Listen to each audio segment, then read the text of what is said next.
अस्सलामुअलैकुम नाज़रीन, वॉल्यूम 163 के पार्ट 6 में खुश आमदीद। एपिसोड की शुरुआत में कई कबीले में मौजूद महमद क्योमास से कहता है, हम इतने साल गलत सोचते रहे क्योमास, हमारा ख्याल था कि हम उस्मान को तलवार से शिकस्त दे सकते हैं, लेकिन देखो एक मकतूब ने क्या किया, उन्हें एक दूसरे के खिलाफ खड़ा कर दिया। तो क्योमास कहता है, दिमाग तलवार से ज्यादा तेज है शहजादे। महमद कहता है, तो उस्मान ने खसरे कुत्ते को बोरसा में जासूस बनाया हुआ है। हाँ, जवाबन क्योमास कहता है, वो मर गया है, मैंने अपने हाथों से उसकी जान ली, इसलिए में सरदार याकूब को होश आ जाता है और महमद क्योमास से कहता है, हम काई कबीले के बाजुओं और परों को इस तरह तोड़ेंगे, आहिस्ता आहिस्ता। देखो अब इनके कबीले में हालात काफी संगीन हैं। सरदार याकूब पूछता है, तुम किस कबीले की बात कर रहे हो महमद? कबीले में क्या हो रहा है? जवाबन महमद कहता है, उस्मान कुस्तांतीन पर हमला करने गया था लेकिन जाल में फंस गया। उनका कहना है कि इल्चम खातून ही थी जिन्होंने कुस्तांतीन को उस्मान के बारे में बताया। यह सुनते साथ ही सरदार याकूब चौंक जाता है और पूछता है, इल्चम खातून? तो महमद कहता है, उन्हें छोड़े बाबा, आप आराम का ख्याल रखें, उन्हें एक दूसरे को खाने दें। गार में समौन उस्मान साहब से कहता है, हमारे अकीदे के मुताबिक खुदा के बनाए हुए तमाम इंसान बराबर हैं, इंसाफ के सामने गरीब और अमीर बराबर हैं, जैसा कि आसमानी मज़ाहिब में है। तो उस्मान साहब कहते हैं, लेकिन जो इक़्तिदार पर कब्जा करता है वो उसको रोकता है। समौन कहता है, बदकिस्मती से जिनके पास ये ताकत है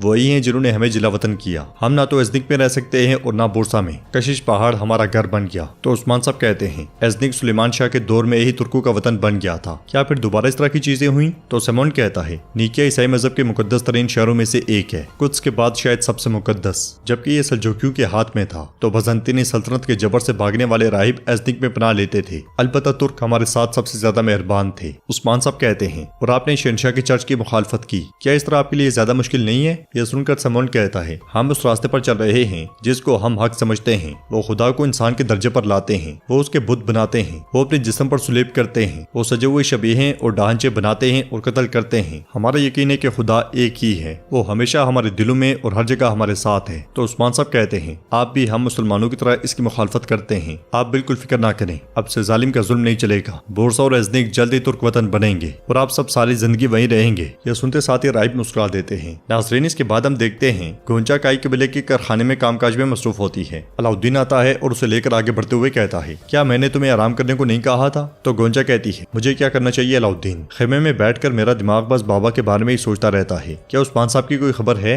इसलिए मैं गाजी एक छोटे बच्चे का झूला उठाकर उनकी जानिब भागते हुए कहता है। गोंचा खातून शहजादे अलाउद्दीन अलजन भी उसके पीछे पीछे भाग रही होती है। उनके पास पहुंचकर गाजी झूला उनके सामने रख देता है। तो अलाउद्दीन गुस्से में उसे देखते हुए पूछता है, क्या कर रहे हो, ये क्या है? जवाबन गाजी गोंचा से कहता है, ये आपकी औलाद का तोहफा है गोंचा खातून। अलजन उससे पूछती है, क्या ये तुम्हारा बिस्तर है? तुम इस पुरानी बोसीदा चीज का क्या करने वाले हो? ये कहते साथ ही अलजन झूला पकड़ती है तो गाजी उसे खींचते हुए कहता है, छोड़ दे माँ, छोड़ दे, हाथ मत लगाएं, मैं बड़ा हो गया हूँ, मेरा अभी तक कोई भाई नहीं हुआ, इसके अलावा ये मेरा बिस्तर नहीं है। यह सुनकर अलजन कहती है, तुम्हें एक भाई चाहिए? नहीं, मैं एक गाजी को नहीं संभाल पा रही, एक और बिल्कुल नहीं। गाजी की बातों सुनने के बाद अलाउद्दीन उससे कहता है, क्या तुमने वो काम किया जिसके बारे में मैं सोच रहा हूँ? यह सुनते साथ ही गाजी झूले पर से कपड़ा हटा देता है। गोंचा झूले को देखकर बहुत खुश होती है और अलाउद्दीन गाजी से कहता है, तुमने ये कहाँ से लिया गाजी, बोलो? तो गाजी कहता है, किसी ने बना के बाहर रखा था और मैंने ले लिया, क्या आपको पसंद आया गोंचा खातून? तो गोंचा कहती है, ये बहुत खूबसूरत है। फिर खड़े होकर अलाउद्दीन से पूछती है, क्या तुमने इसे बनाया? तो अलाउद्दीन कहता है, जब ये मुकम्मल हो जाता मैं तब इसे लेकर आता।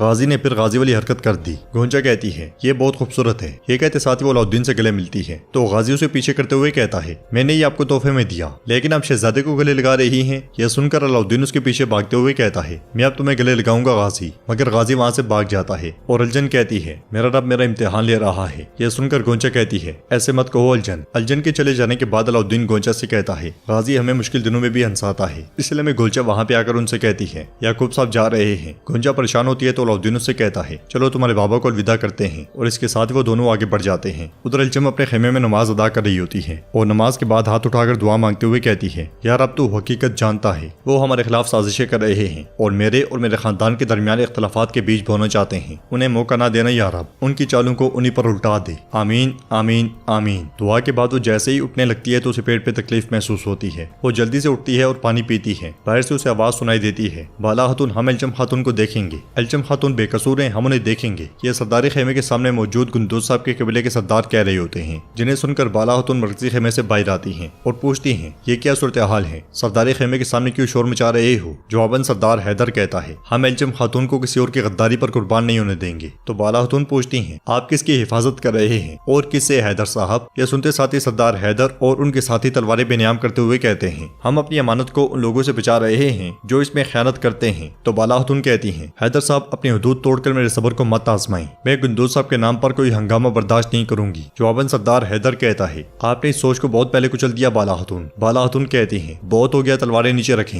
हैदर साहब, ये ऐसे मामलात नहीं है जिन पर यहाँ बात की जाए। हसन हजरात को उस्मान साहब के खेमे में ले जाओ और इनके सिपाहियों की मेजबानी करो। ये सुनते साथ ही हसन उन्हें खेमे की जानिब ले जाता है। इधर सरदार याकूब मेहमद के साथ रवाना होने ही लगता है कि अलाउद्दीन और गोंचा वहाँ आते हैं। अलाउद्दीन दवाओं की जानिब बढ़ाते हुए कहता है, आपको इसे जरूर पीना होगा, आप अपनी सेहत के लिए ऐसा करें और जिद ना करें। सरदार याकूब दुआ लेते हुए कहता है, मैं अपना कर्ज अदा कर दूंगा। तो अलाउद्दीन कहता है, याकूब भी मेरा पर कोई कर्ज नहीं है, मैंने जो कुछ किया अपनी बीवी की खातिर किया। सरदार याकूब कहता है, हमने आपको बिलावजह थका दिया। तो गोंचा कहती है, अस्तगफिरुल्लाह। मगर सरदार याकूब घोड़े की जानिब बढ़ जाता है। अलाउद्दीन मेहमद से कहता है, अपने बाबा का खूब ख्याल रखना मेहमद, दवा के औकात में आगे पीछे मत होना। जवाबन मेहमद कहता है, फिक्र ना करो, मैं अपने बाबा का ख्याल रखूंगा। अलाउद्दीन, तुम भी अपने बाबा का खास तौर पर ख्याल रखना। लगता है गद्दार तुम में से है ना अलाउद्दीन? तुम्हारा कबीला गद्दारों से भरा हुआ है और तुम लोग उनसे जान नहीं छुड़वा सकते। सरदार याकूब उससे कहता है, चलो मेहमद। ये सुनते साथ ही मेहमद घोड़े पर सवार हो जाता है और अलाउद्दीन कहता है, जब मेरे बाबा उस्मान साहब आएंगे हम अपने जश्न में आपको मदऊ करेंगे याकूब साहब, हम आपको अपने दरमियान में देखने की उम्मीद रखते हैं। जवाबन सरदार याकूब कहता है, इस जश्न में मेरे लिए कोई जगह नहीं है, जश्न आपको मुबारक हो। यह सुनकर गोंचा को बहुत दुख होता है और सरदार याकूब चला जाता है। बुरसा किले के हिसार से होलोफेरा आगे बढ़ रही होती है जबकि आंद्रा उसके ताकुब में होती है। ये बात महसूस करते साथ ही होलोफेरा दीवार की एक तरफ होकर खड़ी हो जाती है और वहां रखी हुई जरा में आंद्रा को आता हुआ देखती है। आंद्रा के करीब आते साथ ही वो आगे बढ़ जाती है और आंद्रा उसका ताकुब जारी रखती है। उधर सैमोन भागता भागता पहाड़ में आता है और कहता है, वो आ रहे हैं, वो आ रहे हैं, चलो जल्दी करो। ये सुनते साथ ही उस्मान साहब भी चौकन्ने हो जाते हैं। कमांडर कुछ बाज़ंतीनी सिपाहियों के साथ वहां पहुंचता है और राहिबों को धकेलते हुए कहता है, तुम गद्दार हो। ये देखकर उस्मान साहब वहां आते हैं और कहते हैं, इन राहिबों को आराम करने दो। जवाबन कमांडर कहता है, ये जगह सल्तनत के इलाके का हिस्सा है, हम जो चाहते हैं वो होता है। उस्मान साहब कहते हैं, ये किसी के साथ कुछ बुरा नहीं करते, इनके साथ रहम करो ताकि तुम पर भी रहम किया जाए। तो कमांडर कहता है, रहम सिर्फ उनके लिए जो इसके मुस्तहिक हैं, ये तो गद्दार हैं। उस्मान साहब पूछते हैं, आप किसकी तलाश में हैं? तो कमांडर कहता है, उस्मान। उस्मान साहब कहते हैं, मैं तो कहता हूँ कि इन्हें छोड़ दो। फिर अपना सर उठाते हुए कहते हैं, क्योंकि उस्मान तुम्हारे सामने है, एक जख्मी भेड़िया तुम पांचों पर भी हावी हो सकता है। पादरी आगे पीछे हो जाते हैं और उस्मान साहब अकेले उन पर टूट पड़ते हैं। पलक झपकते साथ ही उस्मान साहब सब सिपाहियों को मार डालते हैं और कमांडर से पूछते हैं, बताओ कुस्तांतीन कहाँ है? पादरी भी फिर से उस्मान साहब के पास आ जाते हैं। नदी में बाज़ंतीनी सिपाही उस्मान साहब को तलाश कर रहे होते हैं। एलेक्सियोस और कुस्तांतीन भी वही मौजूद होते हैं। कुस्तांतीन सिपाहियों से कहता है, जब तक उस्मान नहीं मिल जाता कोई कहीं नहीं जाएगा। इसके साथ ही वो तलाश जारी रखते हैं और नाजरीन एपिसोड भी इख्तिताम पजीर होती है। अगर आपको वीडियो पसंद आए तो वीडियो को लाइक करें, चैनल को सब्सक्राइब करें और बेल आइकन पर लाजमी से क्लिक कर दें। इंशाल्लाह मिलते हैं नेक्स्ट वीडियो में, तब तक के लिए रखें अपना और अपनों का बहुत ज्यादा ख्याल। अल्लाह निगहबान।